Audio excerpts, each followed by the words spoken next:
Can I sub to a mobile home? Well, why would you want to? That's my question.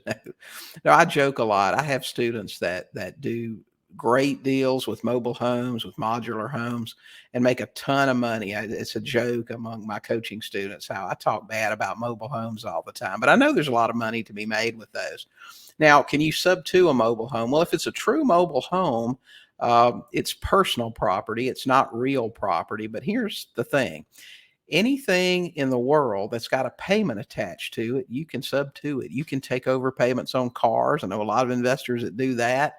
And certainly a mobile home. If someone's got a payment on something and you want to step in and take over those payments and take ownership of that property, you can certainly do it. So the answer is yes, you can. But just remember, a mobile home is not real property. It's personal property. That's why they have titles instead of deeds. So it's going to be the process is going to be a little bit different. Hey guys, thanks for watching. While you're here, don't forget to hit the subscribe button and check out these other great videos and podcast episodes.